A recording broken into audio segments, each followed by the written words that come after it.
Faker's always playing these weird-ass picks, and recently it's not really been that different. Who has Faker been abusing recently in solo queue? I'll give you a clue. As around the same play rate as Jason Lux. It is something that has been played recently a little bit in the pro scene, but otherwise not really considered much of a mid laner. Do you give up? It is none other than Aaron Aatrox. Faker has been playing a crap ton of Aatrox recently, and he has developed his own style within how he plays as champion that I want to show you guys today so that you can play Aatrox just the way Faker plays it. You probably won't be as good as Faker, but that's kind of hard to do when he is the best player in the world. So, first things first, you want to get started with your runes. Kablam! Here they are. So, Arcane Comet for extra pokey wokey when you are slashing people down with your Q. Into your Nimbus Cloak so that when you pop on, you become Super Saiyan, you're a little bit faster while doing that. Kind of the standard stuff here, really, and the Resolve Tree is for an easier lane phase. He does this every single game, however. It's not specific into this Akali pick, which would be weird to have like a safe rune setup against Akali, who is considered an extremely weak laner, at least before level 6. But either way, it doesn't matter. We're talking rubbish here. Let's watch how Faker plays his Aatrox. So ironically, the last game that I spectated from Faker, he was actually playing Akali, if I'm not mistaken. So, Arcane Comet is what it revolves around with your kind of pokey trades here. So, you're going to see Faker go for some classic last hits, and then when he can, just get a little bit of a Q poke in onto that Akali. Get that level 2. Fast forward here a little bit, and there it is. It's a little bit aggro, nothing too crazy, just sliding in and going for a cheeky little play. I just realised my minimap is turned off. Let me turn that on for you. Bam, there you go. There you go. So, Aatrox's strengths, the reason why Faker plays his Aatrox in solo queue is that he's pretty good in these skirmishes early on. And as the game goes on, you can be quite, I wouldn't say like a hyper carry. Oh, last tick of Ignite. Oh, the flash finishes him off. I won't say that you're like a hyper carry when you play Aatrox, but as far as melee champions go, you have extremely high damage capabilities, if that makes sense. I just realized I have an Echo bot lane in this game. I was trying to figure out where the bloody hell this Echo came from. I was like, wait. Why is there an Echo here? I'm not quite sure why there's an Echo here. But apparently this is an Echo Gragas bot lane. Interesting stuff. But yeah, he has surprisingly high damage. People underestimate the damage that Aatrox can put out. His lane phase is pretty safe because he has a lot of healing as well. And just in general, you're hard to kill, you're hard to take down. You can draw a lot of pressure to yourself, and you can also go for that split push game if you want to as the game goes on, because you are good in those 1v1s if you want to take up a side lane. Another benefit as well of playing this Aatrox mid lane is you have good control over invades if you want to do that. If you want to go for scuttle crabs or you want to help out with jungle camps, that's also good for you to do because you have your healing and stuff like that. This Rengar just obliterated the Olaf here. Just absolutely obliterated Olaf, and now Akali's found herself in a spot she probably doesn't want to be, or that is a teleport coming through here. That would be the Aurelia, so we're back out of that one, boys. Itchy nose here, we're back out of that one. And we'll just pick up that. Get that blue, I'll defend the blue buff. If that was the goal, then they achieved it. Easy peasy, lemon squeezy. Let's fast forward here, because lane phase in Korea is a little bit... well, it can get eventful like you've been seeing. This is a lot of action 4 minutes into the game, but generally speaking, the lane mechanics at this level, obviously this is like high challenger in Korea. Like I think Faker's maybe like 20 or something like that. It's pretty uninteresting, honestly. It's nothing special because it's hard to just pure outplay people. Anyway, here comes the first proper gank of the game, the Predator Olaf. Olaf's pop Predator and flashed over the wall. Faker's going to run up to his team for that protection, and Rengar is rotating. Ooh, that was a cheeky little blast cone. He dashes back over the wall to avoid the Akali and joins the fight in the top side. He's going to get an assist on that already. That was cheeky as all hell. Olaf will go down as well here, and Akali, I'm not quite sure whether she wants to be in this one either. Urgot is sitting pretty on this one. He's high health. He's going to be hard to take down. And Aatrox gets 2 assists on that one from running away from a gank. Did you see that blast cone play? Can I just show that blast cone play again? Because that was funny. Like this is a huge outplay here. He blast cones over the wall. Akali follows it and he just dashes back. Oh, that was quality. Just completely takes Akali out of the fight there. I mean, honestly though, that is the kind of play that makes a huge difference there. Imagine if that didn't happen. Faker dies, Akali is still in the fight. Honestly, that's probably the whole thing there might turn on its head. It might be a red side winning play. Maxing your Q on this Aatrox here, showing you the items by the way, guys. What Faker does every single game. Starts with that Dawn Shield, rushes Black Cleaver into the Yumu's Ghost Blade, prioritizing the cooldown reduction elements first, so the Kindle Gem for the Black Cleaver and the Corefield's Warhammer for that Yumu's. And then third item, 9 games out of 10, he will go for that Sterak's Gauge. So he's very much going for that kind of bruiser-focused build, but still with a lot of damage too. I mean, Black Cleaver Sterak's is a crazy combination you see in general. And then, like I say, third item, Sterak's. And to be honest, most games end at that point, but afterwards, you know, you can go a bit more damage. Sometimes he actually goes for Armor Pen as well. He's not afraid to build more damage on this Aatrox pick. So, level 6 has been acquired here, and this means that Aatrox now has that kind of GA passive on him. So, if Rengar wants to come around for a dive or anything like that, once Rengar hits level 6, that might be somewhere he will be looking to go to, because you can take someone down just from a flat-out tower dive. The difficulty obviously being that Akali with our Shroud is kind of hard to focus, but either way, look at the pressure that Faker's able to build up here just by hard shoving, and this Rengar is destroying Olaf right now. Olaf is level... I actually can't see... why can't I see Olaf? Like, do you see that on the top right? I can't see anything about Olaf. It tells me nothing about him. There we go. He's level 5. And Rengar is level 7 here. So this Olaf is really struggling. He hasn't gotten his defensive items yet. Which means in this early game, Rengar can absolutely just sit on him and really cause him a huge amount of headache. Jungle difference, boys. Better jungle difference. Alright, fast forward here. We're going to zippity zip zip zip. 9 kills. Faker's sitting at 0, 1, and 4. Let's see how he gets his first kill of the game. Kai's a little bit low, honestly. She's going in on this play. Okay, so she's dedicated to this one. And now this is her Shroud on cooldown.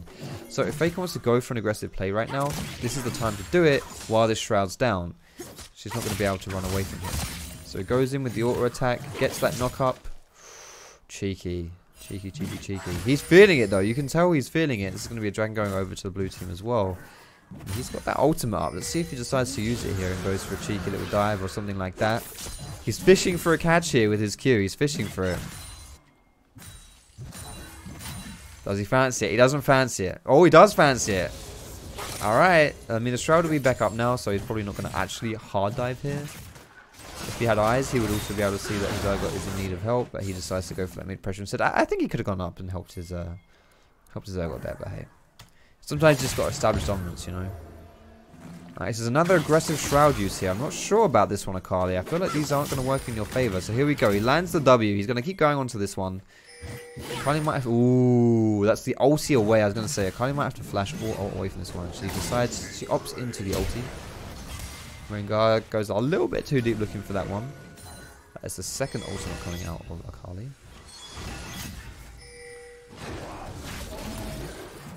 Careful here, Alistair, buddy. This could be bad news for you. As it is. Still no kill for him. Olaf is looking for his 5th death of the game. And he will be granted it. Kai'Sa joins this one. She's also looking for this. I don't know what she's going for. It's the first kill of the game. He did it. He popped his ultimate and just slid into that Kai'Sa. He's looking to pop his blood well here so that he can actually heal up off of that ultimate. A bit like a Zillion ulti. When he comes out of that ult, he will regenerate health depending on how much damage he's dealt during the ulti. Or how much time he's spending in one of those two, probably both. So gets a little bit of a heal there.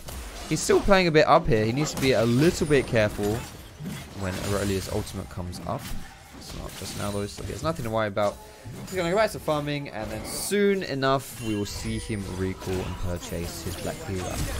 Oh, there's more stuff going down here. Okay.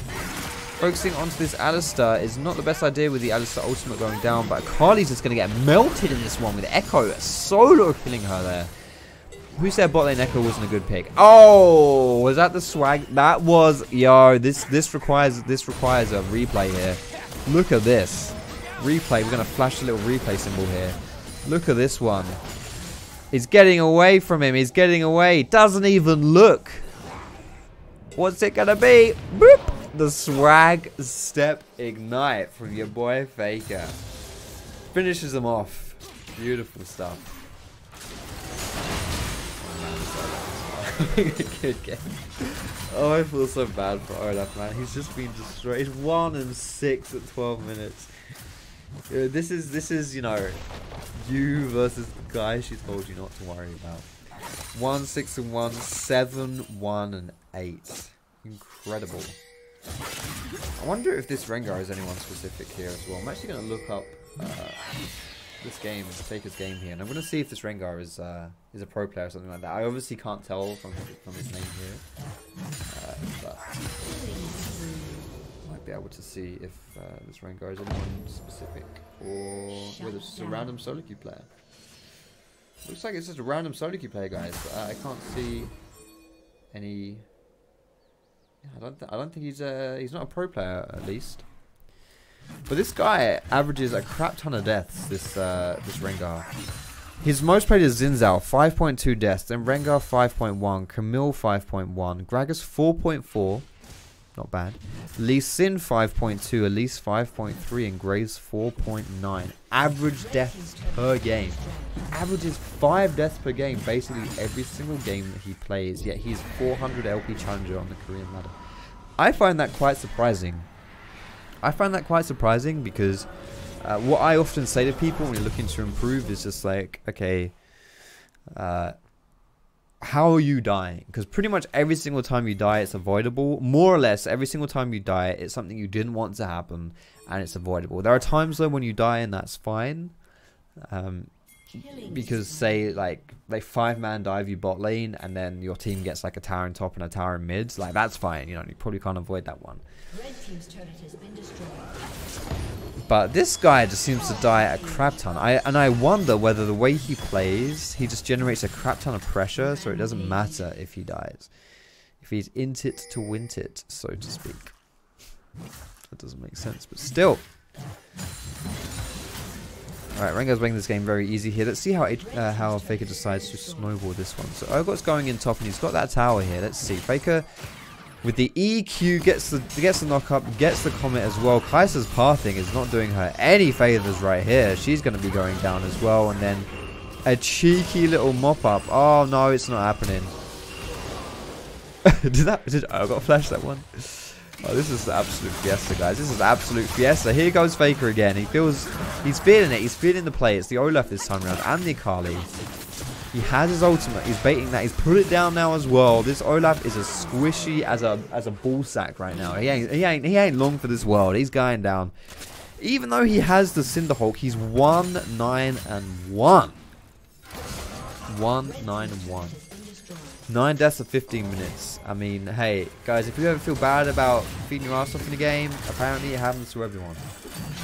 Happens to the best. Oh dear. Aurelia fancies it. She ain't gonna get it though. Oh, that's the flash undertow. Here we go. How's this one gonna happen here? Faker decides to run away mostly from this one. Echo joining the fight and helps pick off that Olaf, and now he's got the Aurelia in his sights. He's not on this one either. Faker survives, lives to fight another day. 4-1-12 now, rushing that Black Cleaver. He's going to be going into that Yumu's second, and like I mentioned, very often going for that Sterix Gauge, sorry. 1-10 now for that Olaf. He's trying, bless him. But I feel like maybe he's trying just a little bit too hard. See the way that Faker is kiting this one out as well. He's not hard dedicating to this play. He's throwing down his Qs. And through those Qs, he's kiting back. Chunking them down and down. Buying time for his team to get in. And then also putting putting the enemy team lower on health so that he can then... did he just one-shot that chicken or no? I refuse to believe he one-shot that chicken. Put them low on health, you know, just poke damage, that kind of thing. Alright, he's out of there. He's bought his Yumus. His Yumu's out of spawn. He's running it down mid, Big Brother style. 30% health as you do. His ultimate is almost up. This Cardi fancies this one though, although she doesn't have her ulti. What was that? What was that damage? That sound. Did you hear that, guys? I don't know what that sound was. It sounded scary though.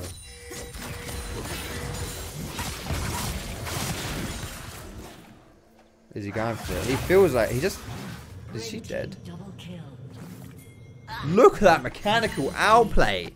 Yo, that also deserves a replay. The way Faker's used his ignites this game. Holy moly. This guy is... You can see why he's the best player in the world. Look at this. Slides in. Ulti, ignite, and that's going to be it, fellas.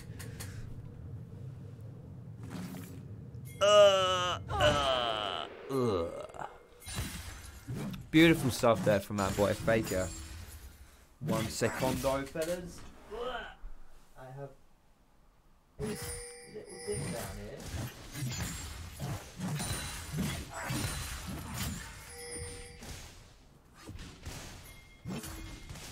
That I need.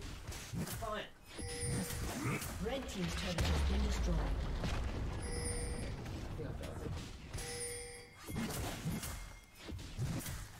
You do not want to be dropping these kind of things. Pro tip, fellas. As soon as you drop something extremely small, don't be a lazy bastard.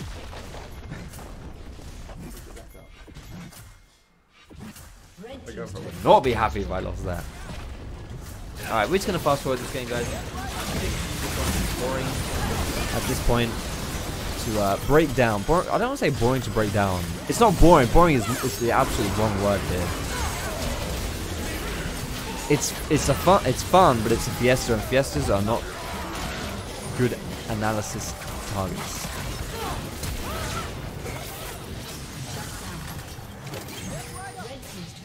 How many kills are in this game? Are there like 40 kills in this game? I genuinely think there's been like 40.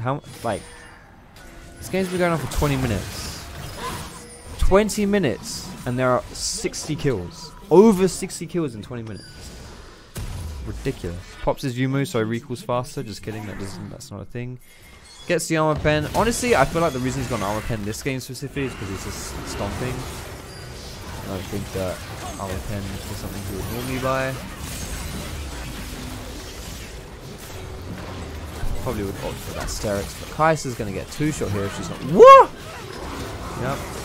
That was a cheeky little 2-shot right there.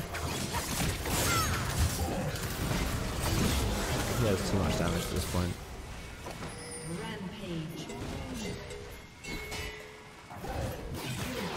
Was that a backwards one? Oh, that's cheeky. That's cheeky. And that's going to be it, boys. So thanks so much for watching the video today. I hope you enjoyed seeing Faker's showcase of Aatrox mid. He has been playing a lot of this, like I mentioned, guys. It's his most played champion in solo queue recently. By quite a long way, and he has like a 70% win rate on it as well. Really, the KDAs are his teammates. What was the score of that? Oh, up in the end, 3 and 14. That's very nice. 14 deaths, 23 minutes. Okay, 13 deaths from the support answer as well, and only 1 from Faker. He should feel bad about that one. In a game like this, he needed more than 1 death. He died level 2 and then didn't die again. Although I think he could have died quite a few times. But either way, thanks for watching the video, guys. Thumbs up if you like, subscribe to me for more, and I will see you in my next.